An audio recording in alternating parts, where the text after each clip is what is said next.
आज से पहले कोई समाज के टेस्ट वगैरह करवाए? लाहौर इस्लामाबाद में किया था। अच्छा अच्छा, सही, चलिए देख लेते हैं।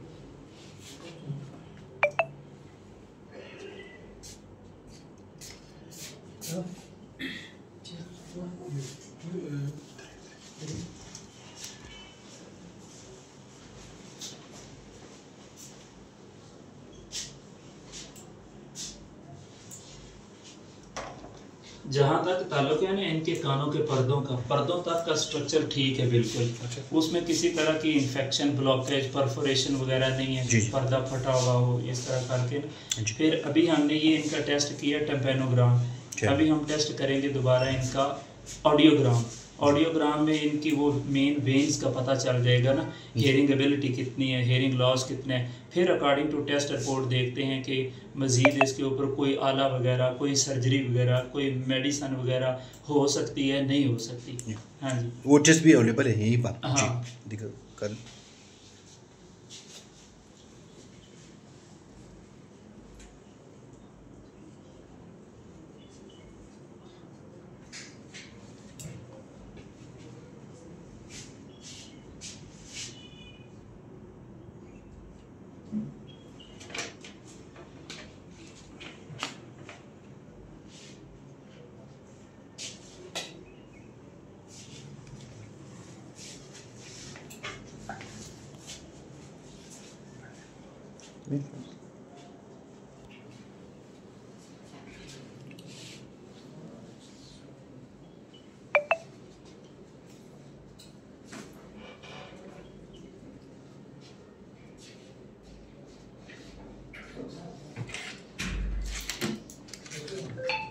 आवाज जा रहा है?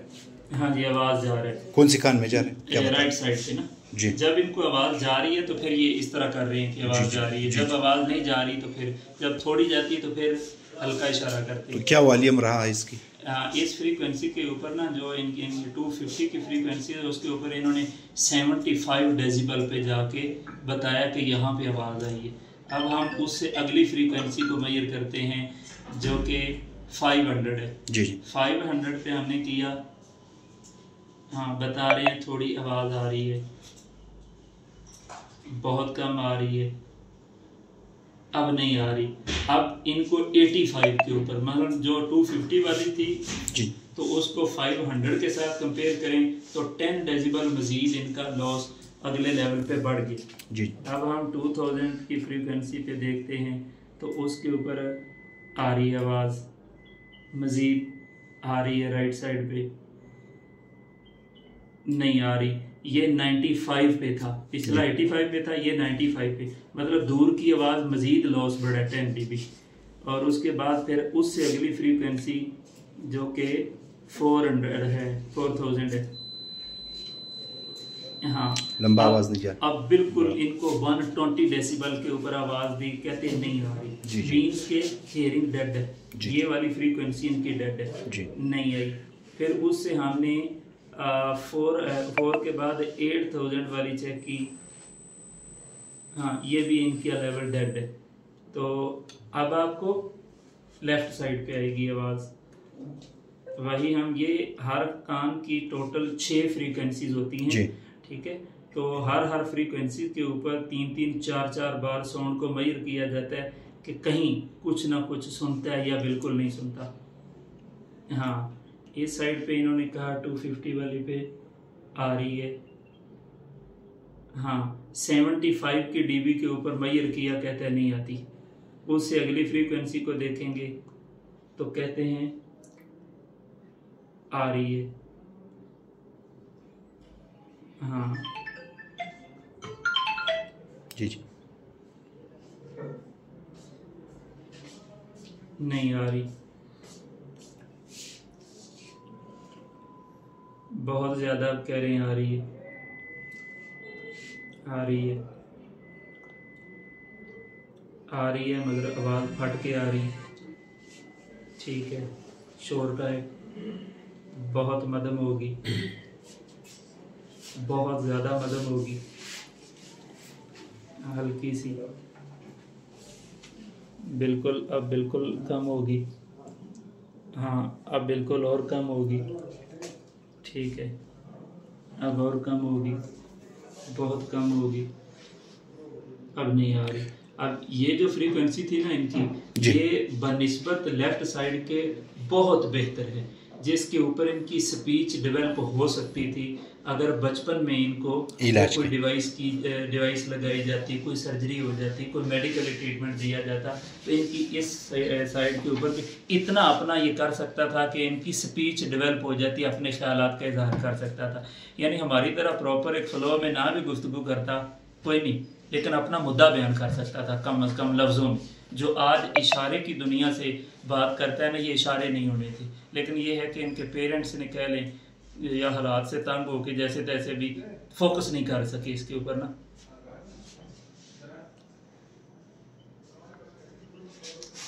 हाँ, उससे अगली फ्रीक्वेंसी को मेजर किया जा रहा है, वो भी काफ़ी हद तक बेहतर है। हाँ,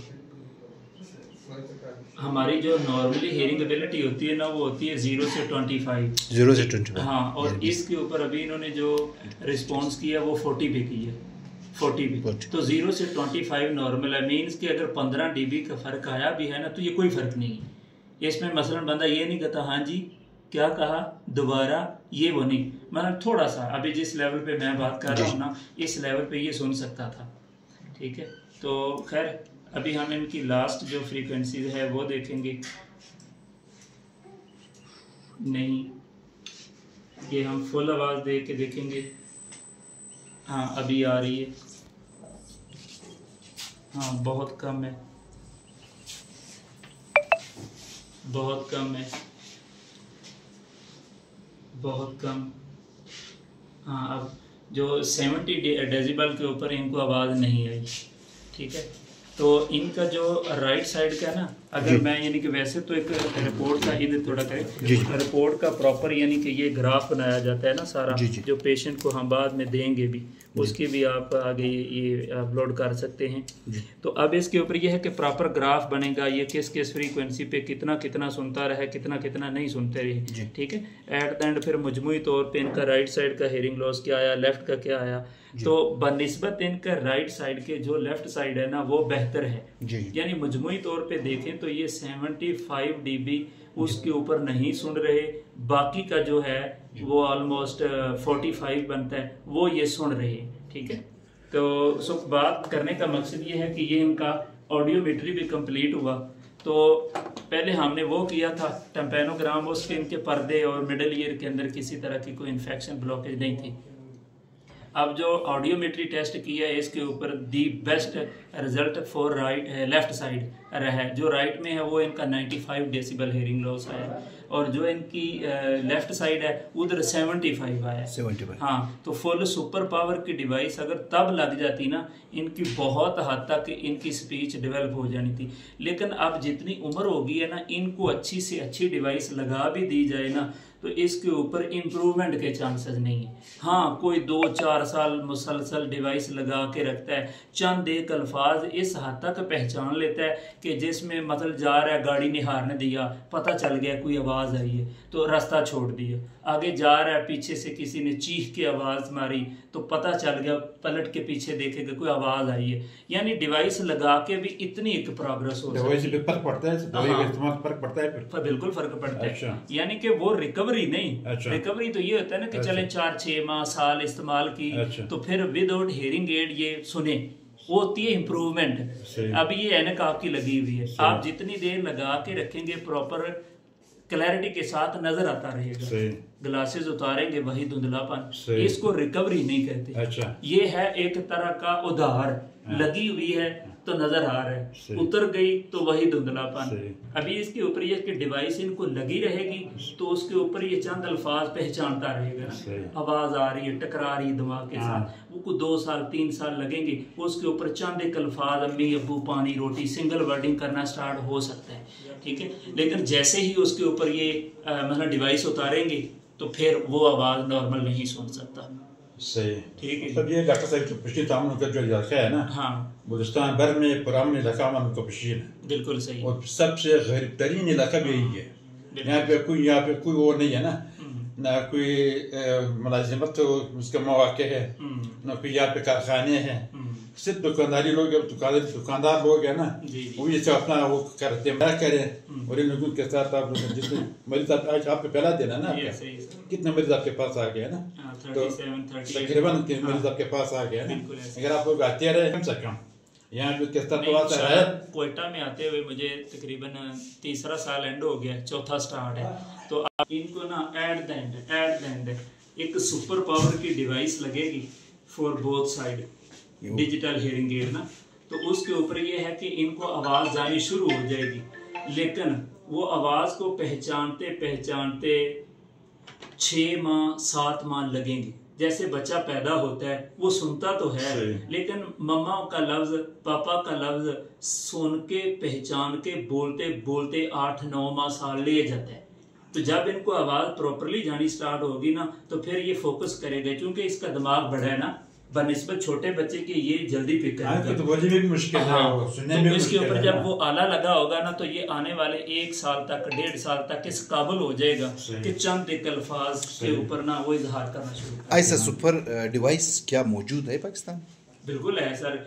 जो पाकिस्तानी, अगर आपके सवाल का मकसद है ना कि मेड इन पाकिस्तानी, नहीं मेड इन पाकिस्तानी, ये डिवाइस की बात। बिल्कुल ऐसे इंपोर्टेड डिवाइसेस बहुत, जैसे जर्मनी है, टर्की है, स्विट्जरलैंड है, यूके है, यूएसए, थाईलैंड है। तो ये मुल्क इलेक्ट्रॉनिक डिवाइसेस के ऊपर बहुत अच्छा काम कर रहे हैं। तो उन्होंने डिजिटल हियरिंग एड के ऊपर भी किया, बहुत अच्छी आवाज़ की क्वालिटी होती है। जैसे ये इस मरीज का थोड़ा सा बहुत इम्कान पैदा हो चुकी है सुनने की। इससे पहले एक मरीज आया, उनकी कम उम्र था, उसको आपने कहा पीछे से नज़ीर कमज़ोर, मैंने पूरा वो जो वाक़या था सुना। किस उम्र में इलाज किया जाता है? बच्चों की आवाज़ किस टाइम रिकवर करने में वालिदैन को क्या एहतियात करना चाहिए? हमारे जो इलाका है उनको ये पैगाम दिया। अब्दुल गफार भाई, बहुत अच्छा सवाल आपने किया कि किस उम्र में रिकवरी हो सकती है। जी जी। पैदाइश से लेके जो 7 साल का वक्त होता है ना, ये स्पीच डेवलप होने का टाइम है। इसमें माँ बाप ने फोकस करना है, मेरा बच्चा बोले, वर्डिंग करे, क्योंकि तालीम का सफ़र भी 3-4 साल की एज में यूजुअली अब स्टार्ट हो जाता है ना।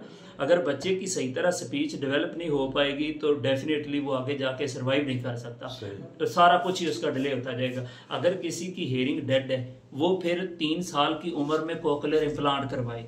अगर उम्र इससे ज़्यादा हो गई है तो फिर भी ये हेयरिंग असेसमेंट के बाद पता चल जाता है कि भाई डिवाइस लगेगी तो फिर टाइम पे लगवाएं, ठीक है। कुछ भी करें, जैसे तैसे भी हालात से लड़ के, क्योंकि औलाद मेन असासा होता है, तो इसके ऊपर आप वो डिवाइस लगवाएं उन्हें, ठीक है। और अगर डिवाइस नहीं लग सकती, कोई सर्जरी सही, लेकिन वक्त पे करवाएं तो सही ना। अगर वो नहीं, मेडिसिन सही, लेकिन करवाएं तो सही ना। तो 1 से 3 साल के अंदर हो सकता है आपका कोक्लियर इम्प्लांट, और फिर उसके बाद कोई आला समात 7-8 साल की उम्र तक। लेकिन 7-8 साल से जैसे टाइम ऊपर गुजरता है ना, स्पीच डेवलप होने का अमल बहुत कम हो जाता है, होता है कम हो जाता है। अभी वो जो भाई अब्दुल गफार ने सवाल किया कि वो छोटा बच्चा था 2-3 साल का, उसका 95 dB हेयरिंग लॉस था। अब उनका 95 dB, इनका 75 dB। अगर उनको लगाई जाए सुपर पावर की डिवाइस, उसकी स्पीच डेवलप होने का अमल फास्ट होगा, तेज होगा, इम्प्रूवमेंट जल्दी आएगी। लेकिन इसकी इम्प्रूवमेंट कम आएगी। वजह क्या है? इसके स्पीच डेवलप होने के, सीखने के, लर्न करने के दिन गुजर गए। बस ये तो बहुत बड़ा मरीज है ना। हाँ, वहाँ जो दूसरे आज जिला पशीन में आपने कितने पेशेंट देखे अब तक?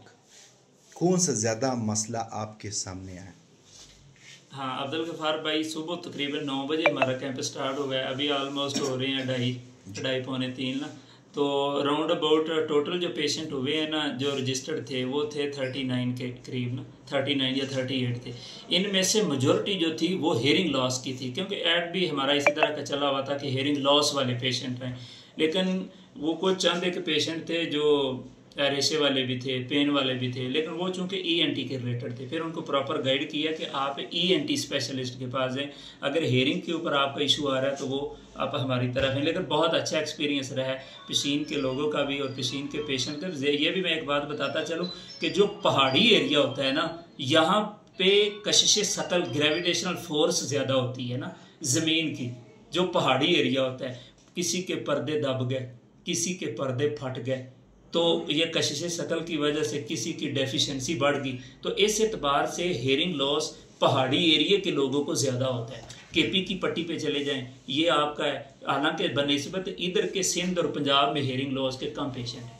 क्या या कि ये कुछ पता चला कि लोगों ने ये माचिस की तीली वगैरह मार के अपने आप को नुकसान पहुंचाया, ऐसे केसेस आज बिल्कुल ऐसा ही 2 केसेस इस तरह के है। कहते जी खारिश हुई हल्की, हमने मोटरसाइकिल की चाबी के साथ वो किया तो उससे वो पर्दे को जाके लगी, पर्दा फट गया। किसी ने कॉटन बड के साथ कोशिश की, वो वैक्स थी अंदर, जब कॉटन बड डाला तो वैक्स ने वो पर्दे को दबाया। इनके लिए क्या एहतियात? इनके लिए ये है कि अल्लाह के बंदे जब इस तरह की सिचुएशन हो, वैक्स आ जाती है, या फिर एक है नॉर्मली खारिश मारिश ना, एक है कि परमानेंट आपको हो रही इतनी ज़्यादा कि आपको कोई ना कोई लोहे की चीज़ या तीली मिली से सहारा लेना पड़ रहा है, तो उसके ऊपर कम अज़ कम ये किया करें कि मुतल्लिका अपने डॉक्टर की तरफ रुजू करें। अगर ऐसा है तो वो कोई सोडा ग्लिसरीन, कोई आपको कोई इस तरह के ड्रॉप्स दे जिससे आपकी अंदर की स्किन वो हार्डनर ख़त्म हो जाए, वो सारी तरी आ जाए, जिससे खुश्की ख़त्म हो जाएगी तो खारिश भी ख़त्म हो जाएगी। अगर वैक्स है तो सोडा ग्लिसरीन डालें 2-3 दिन, ENT के पास जाएं, डॉक्टर जाके आपको बताए कि हाँ जी हम लेटेस्ट इक्विपमेंट के जरिए इसकी सफाई सुथराई कर देते हैं। तो खुद नहीं यानी कि डॉक्टर बनना चाहिए, डॉक्टर की तरफ रुजू करना चाहिए। मेहरबानी सर, बहुत